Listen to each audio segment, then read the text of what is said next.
L'idée ne vient pas de moi directement, c'est une proposition de film de la part d'une chaîne de télévision qui s'appelle Arte, qui a une case qui est offerte comme ça à on va dire des cinéastes qui ont envie de faire un projet un peu inhabituel et un peu créatif.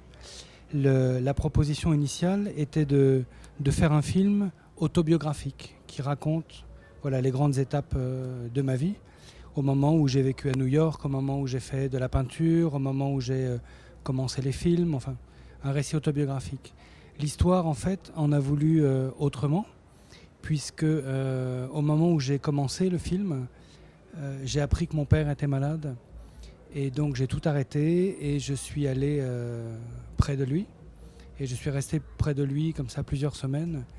Et de là j'ai commencé à écrire. Et le film est devenu en fait une sorte de dialogue imaginaire avec mon père. J'ai imaginé, enfin j'ai rêvé une sorte de dialogue. Un dialogue que j'ai jamais eu avec mon père pratiquement durant toute sa vie. Un dialogue dans lequel je pouvais lui dire librement et finalement ce qu'a été vraiment ma vie avec cette notion de désir homosexuel que j'ai connu toujours, avec lequel j'étais en conflit pendant très longtemps. Aussi les questions de spiritualité, les questions enfin bref, les événements qui ont marqué ma vie d'homme, ma vie d'homosexuel et ma vie d'artiste, on va dire. Je crois que la question de la foi dans le film est aussi importante que la question du désir, puisque toute l'histoire, j'allais dire, toute mon histoire repose un peu sur ce conflit, sur cet antagonisme entre le désir d'une part et la foi de l'autre. Donc, à un moment de ma vie, ce qui a gagné, c'est cette notion de désir et de vouloir vivre ma vie, en tout cas, en répondant, en cherchant et en répondant à ce désir. Et la foi s'est mise, on va dire, un peu de côté pendant un certain temps. Aussi une autre dimension avec la foi qui est importante, c'est que dans la foi, il y a la dimension spirituelle, mais il y a aussi, c'est important, la dimension, enfin dans la religion, la dimension communautaire. Et pour moi, cette dimension communautaire, cette religion communautaire comme l'islam, ça me permettait de refaire le lien avec une partie de mon enfance, puisque je suis né au Maroc. J'ai grandi un peu au Maroc. J'en ai été, on va dire, arraché.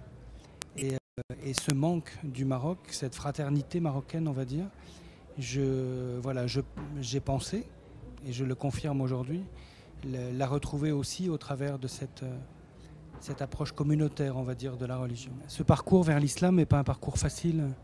C'est un parcours qui a pris beaucoup de temps. Et l'islam, comme la religion chrétienne d'ailleurs, refuse l'homosexualité, refuse de reconnaître ce désir homosexuel. Et ça a été pour moi aussi tout un travail d'approche progressive, de menaces aussi. Voilà, tout ça pour dire que c'est un parcours difficile.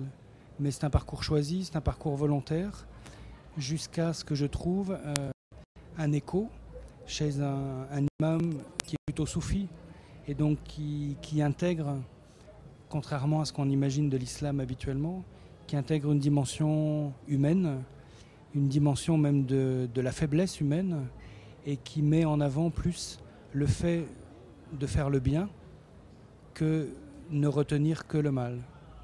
Je crois qu'on reste toujours d'une certaine façon en conflit avec sa vie propre, mais comme je le prononce cette phrase dans le film, je crois qu'aujourd'hui je suis apaisé, dans le sens d'avoir trouvé la paix. Et la paix, c'est un équilibre justement entre vivre un désir, vivre une vie en tout cas homosexuelle, en couple avec un garçon algérien en plus, ce qui a son importance aussi, et une vie spirituelle normale, j'allais dire, mais en gardant bien sûr un sens critique, un sens d'interrogation mais cet équilibre-là est en place et